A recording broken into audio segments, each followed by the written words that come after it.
बिस्मिल्लाहिर्रहमानिर्रहीम। अस्सलाम वालेकुम माय डियर स्टूडेंट। उम्मीद है आप खैरियत से होंगे। आज का स्टूडेंट जो हमारा टॉपिक है ना, वो है protection and conservation of environment. Actually ये टॉपिक हमारा वही चल रहा है, biology and the service of Mankind. पहली दो हेडिंग उसकी हम जो है वो मुकम्मल कर चुके हैं। पहली हेडिंग कौन सी थी स्टूडेंट? Increasing food production. और दूसरी हेडिंग कौन सी थी? इन कम्बेटिंग डिजीज, यानी डिजीज का मुकाबला करना। और तीसरी हेडिंग स्टूडेंट थी कि protection and conservation of environment, के माहौल की हिफाजत करना।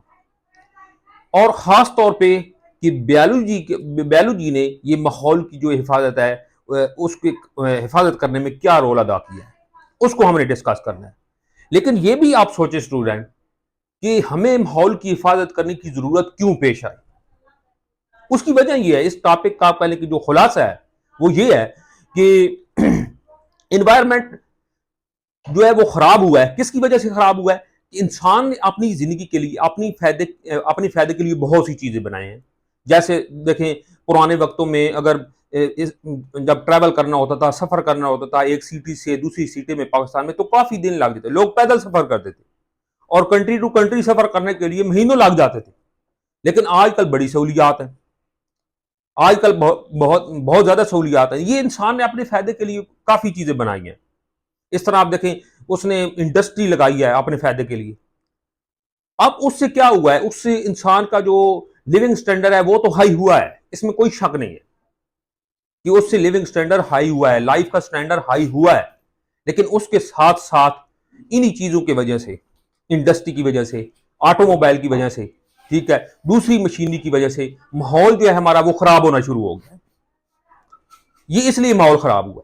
और फिर इस खराबी को खत्म करने के लिए बायोलॉजी ने एक खास किस्म का रोल अदा किया है। तो उस चीज को हमने डिस्कस करना है स्टूडेंट। ये टॉपिक तो आसान है, लेकिन ये मैं कहता हूं कि इंपॉर्टेंट टॉपिक है। वो कई बोर्ड पेपर में ये लॉन्ग क्वेश्चन आया हुआ है, और इसमें जो एक दो शॉर्ट क्वेश्चन है, जिस तरह बायो रेमिडिएशन है, इसमें वो वेरी इंपॉर्टेंट है। अपना पोल्यूशन इन पाकिस्तान, ये इंपॉर्टेंट शॉर्ट क्वेश्चन है। इस तरह स्टार्ट में भी कुछ हैवी मेटल का जिक्र है, तो ये इंपॉर्टेंट शॉर्ट क्वेश्चन भी है। लेकिन आप कह लें कि लॉन्ग क्वेश्चन ये बहुत ही इंपॉर्टेंट है। तो स्टूडेंट हम डिस्कस करते हैं protection and conservation of environment. Effect of industrialization, यानी इंडस्ट्री का क्या असर हुआ है। Industrialization has help mankind to raise the standard of living. Industry ने जो है वो लिविंग स्टैंडर्ड को हाई किया है, अप किया है, इसमें कोई शक नहीं है। It has at the same time destroyed environment. लेकिन इसी वक्त पे, सेम वक्त पे इसने क्या किया? एनवायरनमेंट को भी डिस्ट्रॉय किया, एनवायरनमेंट को भी क्या किया है स्टूडेंट? खराब किया है। इसके बाद स्टूडेंट है इंडस्ट्रियल वेस्ट। हेडिंग कौन सी है? इंडस्ट्रियल वेस्ट की। Tons of industrial waste and effluents, यानी कि टनों में, थोड़ा बहुत नहीं है इंडस्ट्री वेस्ट, जो गंदा मटेरियल है वो बहुत ज्यादा है, टनों में है। एंड एफ्लुएंट्स, एफ्लुएंट का मतलब स्टूडेंट क्या होता है कि आप कह लें कि जो इंडस्ट्री से जो चीज फ्लो करके निकलती है, क्या करके निकलती है? फ्लो करके, यानी बह के निकलती है, तो उसको हम क्या बोलते हैं? एफ्लुएंट्स। वैसे ये पोल्यूटेंट और एफ्लुएंट आमतौर पर इसका एक ही मीनिंग लिया जाता है कि वो मादा जो पोल्यूशन का सबब बनता है, उसके लिए एफ्लुएंट का वर्ड भी इस्तेमाल करते हैं और पोल्यूटेंट का भी इस्तेमाल करते हैं। लेकिन खास तौर पर एफ्लुएंट का याद रखना है कि जो चीज फ्लो करके निकले, किस शक्ल में हो सकती है? इन सॉलिड में हो सकती है, लिक्विड में हो सकती है, या फिर गैस में हो सकती है। Farm are being injected into the environment, और वो किस में फिर दाखिल हो रही है? यानी कि इन तीनों शक्लों में, सॉलिड में, लिक्विड में, गैस की शक्ल में, वो एनवायरनमेंट के अंदर क्या हो रही है? दाखिल हो रही है। कहां से दाखिल हो रही है? इंडस्ट्री के जरिए। इसके बाद स्टूडेंट है कार्सिनोजेनिक मटेरियल, कि वो मटेरियल जो कैंसर का सबब बनता है उसे कार्सिनोजेनिक मटेरियल कहते हैं, और वो भी आप कह लें कि इस इंडस्ट्री वेस्ट में मौजूद होता है। These effluent frequently contain the sizable amount of certain very toxic, toxic कहते हैं ना जहरीले को, इवन कार्सिनोजेनिक, यानी बहुत ही जहरीले, इवन के कार्सिनोजेनिक मटेरियल, यानी कि कैंसर काजिंग मटेरियल पर भी इसमें जो आप कह लेंगे जो इंडस्ट्रियल वेस्ट होता है उसमें ये कार्सिनोजेनिक मटेरियल भी मौजूद होता है। अलग इसकी डेफिनेशन भी पूछी जा सकती है। तो आपने क्या कहना है? The material which cause cancer is called carcinogenic material. Heavy metal, अब जिस तरह वो ये आप कह लें कि वो एग्जाम्पल के तौर पे दे रहा है कि कुछ हैवी मेटल हैं जो किसका रोल अदा करती हैं कार्सिनोजेनिक मटेरियल का। जिस तरह हैवी मेटल कौन कौन सी हैं? Lead, lead from automobile. Automobile किसको कहते हैं? गाड़ियों को। गाड़ियों यानी कि जो खुद ब खुद चली हैं, जिस तरह रिक्शा है, ठीक है ना, कार है, ये खुद ब खुद जो चल रही है उनको ऑटोमोबाइल कहा जाता है। Chromium from the tanneries. Chromium कहां से आता है जी? टैनरीज। टैनरीज कहते हैं कारखानों को, ठीक है ना, ये चमड़े के कारखानों को, जहां पे चमड़ा सीधा करने के लिए ना, उसको स्ट्रेट करने के लिए क्रोमियम का इस्तेमाल किया जाता है, तो वहां से क्रोमियम निकलता है। Are playing havoc, havoc to human health. Havoc का मतलब होता है बहुत ज्यादा खतरनाक। हैविक का स्टूडेंट मतलब क्या है? बहुत ज्यादा खतरनाक। किसके लिए? ह्यूमन हेल्थ के लिए। यानी कि वो ये बताना चाहता है कि जो लेड है हैवी मेटल और क्रोमियम है, लेड कहां से आता है? ऑटोमोबाइल से आता है। क्रोमियम कहां से आता है? टैनरीज से आता है, जो कि इंसानी हेल्थ के लिए बहुत ही ज्यादा खतरनाक है। Environmental pollution has reach alarming level in some country. कुछ मुल्कों में आप कह लें कि ये जो इन्वायरमेंटल पोल्यूशन है, ये आप कह लें कि अलार्मिंग लेवल यानी कि इंतहाई खतरनाक लेवल तक पहुंच चुकी है कई कंट्री के अंदर। Need to save environmental pollution. अब इसकी हमें ये जरूरत है कि हम क्या करें? सेव इन्वायरमेंटल पोल्यूशन, कि इससे जो है हमें बचें, इन्वायरमेंटल पोल्यूशन से हमें बचें। और या फिर हम क्या करना है कि इन्वायरमेंटल पोल्यूशन को हमने खत्म करना है, इसकी जरूरत है। This problem therefore need to address. ये पहला फिक्रा क्या लिखा हुआ है? This problem therefore need to be address, कि इससे आप कह लें कि इस पे तवज्जो देने की जरूरत है। इसका मतलब क्या बनेगा? इस प्रॉब्लम पे, जो इन्वायरमेंटल पोल्यूशन है, इस पे हमें तवज्जो देने की जरूरत है। Are else it would be soon out of control. अगर हमने ये तवज्जो ना दी तो ये आप कहने के बहुत ही जल्दी ये मामला आउट ऑफ कंट्रोल होगा। यानी ये जो पोल्यूशन का जिन है, ये अपने आपे से बाहर हो जाएगा। ये पोल्यूशन का जिन कंट्रोल नहीं होगा, which cause bio component of the world ecosystem would suffer irreparable loss. तो किसका नुकसान होगा स्टूडेंट? ये बात याद रखनी है, bio component of the world ecosystem. Bio component of the world ecosystem, यानी ये आमतौर पर एनवायरमेंट के लिए टर्म इस्तेमाल, और ये इन्वायरमेंट जो है आप कह लें कि लाइफ को कोई सपोर्ट नहीं करेगा अगर हमने इस प्रॉब्लम को हल ना किया, इन्वायरमेंटल पोल्यूशन को हल ना किया। तो आप कह लें कि जो लिविंग ऑर्गेनिज्म हैं, ठीक है ना, bio component of the ecosystem है, उनका जो है वो इरिपेरेबल लॉस होगा, नाकाबिले तलाफी नुकसान होगा। और जो लाइफ है, ये जो लास्ट सेंटेंस लिखा हुआ है कि ऑन दिस प्लानेट पे, इस आप कह लें कि अर्थ पे, जमीन पे जो है वो लाइफ पॉसिबल नहीं होगी। इसके बाद स्टूडेंट, रोल ऑफ बायोलॉजी। ये बड़ा इंपॉर्टेंट लॉन्ग क्वेश्चन है, बल्कि सिर्फ ये भी पूछा जा सकता है कि what is the role of biology in protection and conservation of environment. इसकी मैंने 4 हेडिंग बना दी हैं। अब इसमें अब ये लॉन्ग क्वेश्चन भी लिख सकते हैं, शॉर्ट भी लिख सकते हैं, लेकिन अगर इस तरीके से आ जाए कि explain the protection and conservation of environment, इस तरीके से आ जाए, या बायोलॉजी के लिए, तो फिर आपने ये सारा ही लिख देना है, ठीक है। लेकिन अगर कोई शॉर्ट क्वेश्चन उसमें से कोई बन सकता है, या फिर कोई एमसीक्यू बना सकता है, तो इसलिए मैंने 4 हेडिंग बना दी हैं। तो आपने ये चारों हेडिंग जो है वो अच्छे तरीके से तैयार करनी है। Number 1 student, attraction of attention. कि आप कह लें कि इसका मतलब क्या है? अटेंशन का मतलब होता है स्टूडेंट तवज्जो, अट्रैक्शन का मतलब होता है खींचना, ठीक है। कि लोगों की जो है ना वो तवज्जो ही इस जानिब नहीं है, तो बायोलॉजी ने लोगों की तवज्जो इस जानिब मरकूज करवाई है कि ये वाकई जो है ना इन्वायरमेंट का प्रॉब्लम है, ये इन्वायरमेंटल पोल्यूशन जो है ये सीरियस प्रॉब्लम है।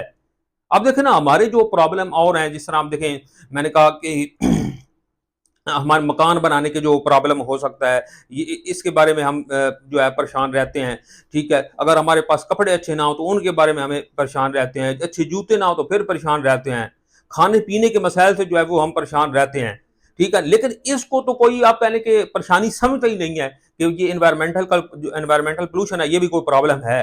हालांकि आप देखें ना, अगर इन्वायरमेंट हमारा अच्छा नहीं होगा तो हमारी हेल्थ अच्छी नहीं होगी, हेल्थ अच्छी नहीं होगी तो बंदा किसी काम का नहीं होगा। तो इसलिए आप कह लें कि बायोलॉजी ने अहम रोल अदा किया है कि उसने लोगों की जो है वो आप कह लें कि तवज्जो इस जानिब मरकूज करवाई है कि वाकई ये जेन्युइन प्रॉब्लम है। Biology has help mankind in attracting attention to this problem, ठीक है। And biologist are striving to find the solution, और वो कोशिश कर रहे हैं कि वो इसका सोल्यूशन, स्ट्राइव का मतलब कोशिश करना, सोल्यूशन हल निकालना, टू सेट दिस एनवायरनमेंट, कि वो इस एनवायरनमेंट को सेट करने का कोई हल निकालें। राइट वेयर इट हैज डिटेरियोरेटेड, कि जहां पे भी कोई खराबी है, यानी डिटेरियोरेटेड का मतलब होता है खराब होना स्टूडेंट, कि इस माहौल में, एनवायरनमेंट में जहां पे भी कोई उनको खराबी, जहां पर कोई कमी नजर आती है, तो वो कोशिश करते हैं कि वो इसका जो है वो कोई अच्छा हल निकालें और लोगों की जो है वो तवज्जो इस जानिब मरकूज करवाएं कि ये वाकई जेन्युइन प्रॉब्लम है। तो इसमें जो है ना बायोलॉजी ने जो है वो एक खास किरदार अदा किया है, लोगों को बताया है कि अगर ये आप इन्वायरमेंट अच्छा नहीं होगा तो आपके लिए लाइफ भी यहाँ पे पॉसिबल नहीं होगी। नंबर 2 स्टूडेंट, वेस्ट ट्रीटमेंट, ये दूसरी हेडिंग है कि biologist have already asked for the treatment of industrial effluent to be made obligatory, कि फौरी तौर, ऑब्लिगेटरी मतलब फौरी, कि फौरी तौर पे आपको क्या लगाने चाहिए, ट्रीटमेंट प्लांट लगाने चाहिए, ट्रीट करना चाहिए इसको। ये जो वेस्ट मटेरियल स्टूडेंट रिलीज हो रहा है, कहां से रिलीज हो रहा है, इंडस्ट्री से रिलीज हो रहा है, बायोलॉजिस्ट ने कहा है कि इस वेस्ट मटेरियल को ट्रीट करें। अब वो ट्रीटमेंट का मतलब क्या होता है, ट्रीटमेंट, अब वो मैं आपको यहां पे समझाता हूं। आप समझ लीजिए, सपोज ये कोई फैक्ट्री है, ठीक है ना, ये क्या है, ये कोई फैक्ट्री है, ठीक है ना। यहां से जो आप कह लें कि जो है वो वेस्ट मटेरियल निकल रहा है, यहां से क्या हो रहा है स्टूडेंट, वेस्ट मटेरियल जो है वो बाहर निकल रहा है, ठीक है ना।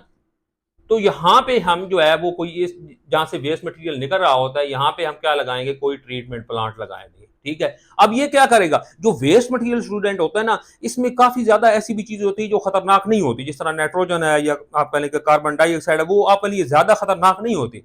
कुछ चीजें ऐसी होती हैं जो कि बहुत ज्यादा खतरनाक होती है, जिस तरह हैवी मेटल या इस तरह की कुछ और चीजें जो कि ज्यादा खतरनाक होती हैं। लेकिन आप कह लें कि ज्यादातर चीज ऐसी होती है जो खतरनाक नहीं होती, जिसमें वाटर आ जाता है, नाइट्रोजन आ जाता है, इस तरह की चीजें।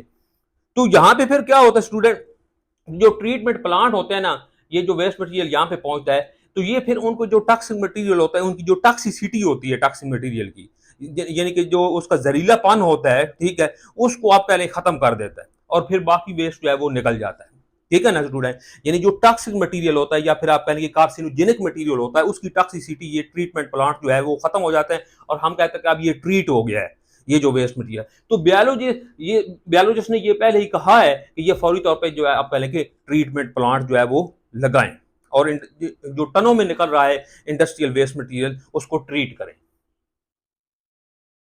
Number 3 student, bio remediation.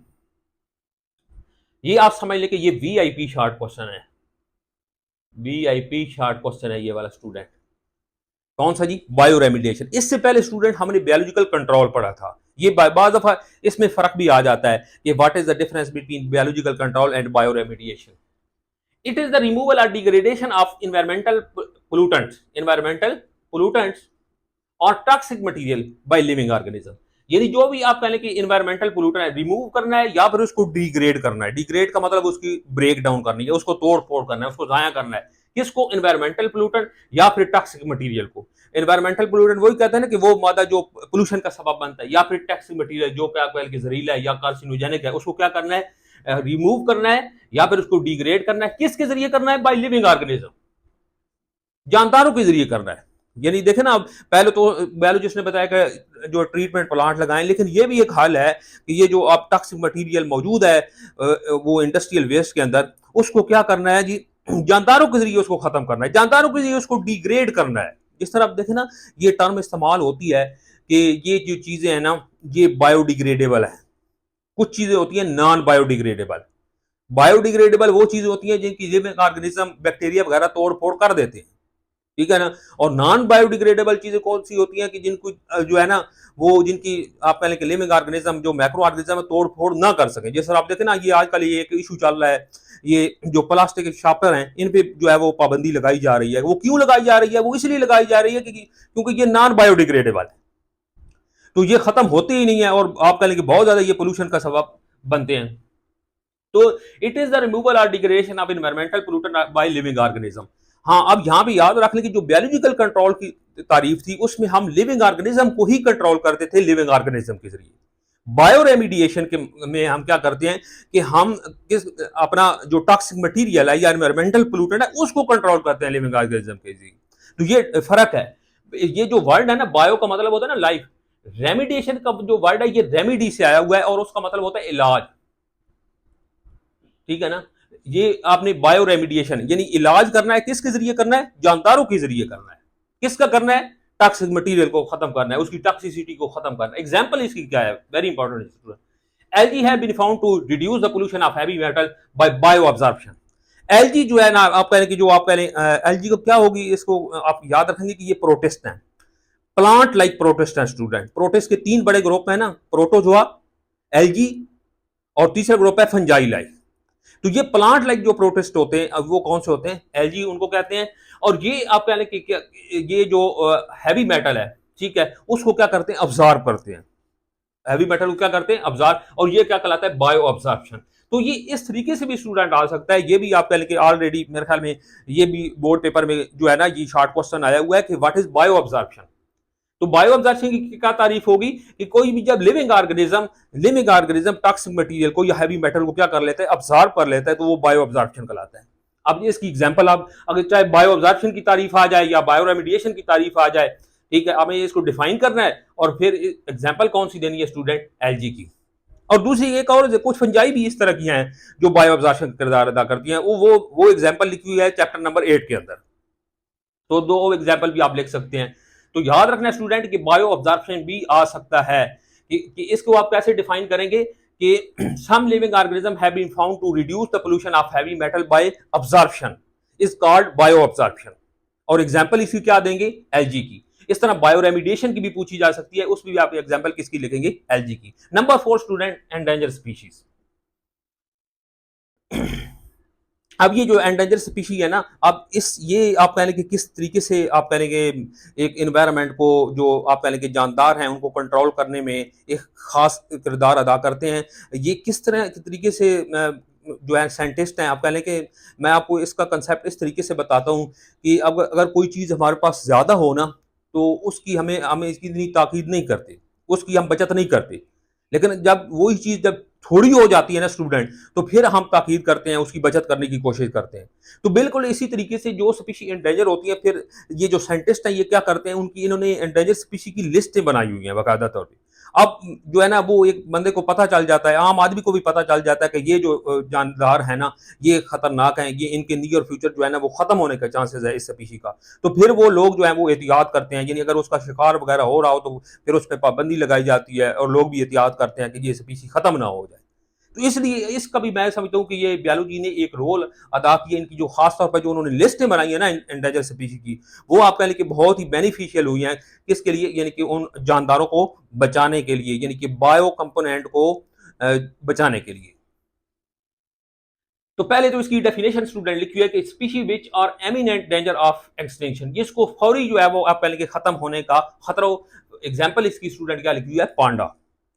तो यहाँ पे आप कह लें कि ये 3 किस्म की टर्में इस्तेमाल होती हैं।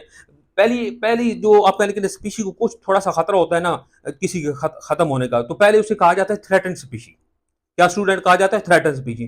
फिर जब आप कह लें कि उसका खत्म होके उसे एमिनेंट, फौरी तौर पे उसके आप कह लें कि खत्म होने का उस स्पीशी का खतरा हो, यानी कि नियर फ्यूचर खत्म, तो फिर आप क्या टर्म इस्तेमाल करते हैं, एंडेंजर स्पीशी। और जब उसका स्पीशी का आखिरी जानदार भी खत्म हो चुका हो ना, तो फिर हम कौन सी टर्म इस्तेमाल करते हैं student, extinction species, extinct species. तो 3 टर्म याद रख लें स्टूडेंट। पहले जब स्पीशी को खतरा हो तो क्या कहा जाता है, थ्रेटन स्पीशी। फिर उससे ज्यादा यानी कि खतरा हो, यानी कि नियर फ्यूचर खत्म होने का खतरा हो, तो फिर कहते हैं एंडेंजर स्पीशी। और जब उस स्पीशी का आखिरी जानदार भी खत्म हो चुका हो, तो उसे हम क्या कहते हैं, एक्सटिंक्ट स्पीशी।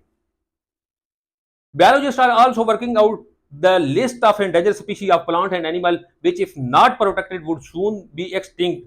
तो उन्होंने लिस्टें बनाई हैं कि अगर उसको हमने इन लिस्टों को ये जो लिख दिया उन्होंने, अगर इनकी हमने प्रोटेक्शन ना की तो ये बहुत जल्दी खत्म हो जाएंगे। They have therefore stress the need for their protection, और उन्होंने इनकी प्रोटेक्शन पे, हिफाजत पे जोर दिया है। इसके बाद स्टूडेंट एक लास्ट शॉर्ट क्वेश्चन है, ये भी आ सकता है, environmental pollution in Pakistan. Environmental pollution in Pakistan national problem, ये हमारा नेशनल प्रॉब्लम है। ये पहला आपने फिक्र यही लगना है कि it is our national problem. Life in fresh water, fresh water कौन सा होता है, जो भी आपका यानी कि समुद्री पानी के अलावा जितना भी पानी है उसको फ्रेश वाटर कहा जाता है। उसमें रिवर्स हैं, कैनाल्स हैं, ठीक है ना, ये सारी आ जाते हैं। Our rivers canals are polluted with mixing of city sewage. City sewage किस कहते हैं, जो शहरों को गंदा पानी है, एंड इंडस्ट्रियल वेस्ट, और जो इंडस्ट्री का जो वेस्ट मटेरियल है उससे। The life in fresh water of the Pakistan is toward decline, यानी जो फ्रेश वाटर में लाइफ है वो आप कह लेंगे खत्म होने जा रही है, खत्म होने के करीब है। खास तौर पे कौन सी life, fish population have been most adversely affected, fish population है ये बुरी तरह आप पहले की मुतासर हुई है। एक और हेडिंग है जी एग्जॉस्ट फ्रॉम ऑटोमोबाइल, ये पहले भी हो चुकी है। ऑटोमोबाइल गाड़ियों को कहते हैं, एग्जॉस्ट कहते हैं उनसे जो चीजें निकल रही हैं, खतरनाक चीजें निकल रही हैं। एग्जॉस्ट का मतलब होता है ना निकलना, वैसे इज अनारवसली एडिंग लेड, ये कौन सी चीज ज्यादा ऐड कर, आप लेड का पहले जिक्र आ चुका है कि ये हैवी मेटल है, ठीक है, और जो कि बहुत ज्यादा खतरनाक है, वो एटमॉस्फेयर में जो ऑटोमोबाइल से ये खारिज हो रही हैं और एटमॉस्फेयर में आ रही हैं। There is then a need for lead free petrol to reduce the pollution, ये हमें जरूरत है इस बात की है कि हमें लेड फ्री पेट्रोल इस्तेमाल करना चाहिए। स्टूडेंट ये लेड फ्री पेट्रोल जो आम पेट्रोल है उससे थोड़ा महंगा तो होता है, लेकिन ये आप कह लें कि बहुत ही आप कह लें इन्वायरमेंटल जो है ना फ्रेंडली है, माहौल दोस्त है। अगर हम लेड फ्री पेट्रोल इस्तेमाल करते हैं तो ये काफ़ी जो कह लें कि ख़तरनाक किस्म की हैवी मेटल है लेड, जो कि एटमॉस्फेयर में जो आप कह लें कि आ रही है, मुसलसल आ रही है ऑटोमोबाइल से, तो उससे हम बच सकेंगे। तो स्टूडेंट ये आज का हमारा लास्ट टॉपिक था। उम्मीद है कि आपको समझ आ गया होगा और आपने ये सारा चैप्टर अच्छे तरीके से तैयार करना है, इन लेक्चर को अच्छे तरीके से सुनना है। और यकीन मानिए अगर आप ये अच्छे तरीके से लेक्चर सुनते हैं तो बेशक आप अपने फिर कंसेप्ट का अंदाज़ा करें, आप दूसरे स्टूडेंट के साथ जो है अपने कंसेप्ट शेयर करें, तो इंशाल्लाह मेरे ख्याल में आपके लिए बहुत ही बेनिफिशियल होगा। इंशाल्लाह हम बहुत ही जल्दी जो है वो नेक्स्ट चैप्टर शुरू करेंगे। आज के लिए इतना ही। अल्लाह हाफिज़।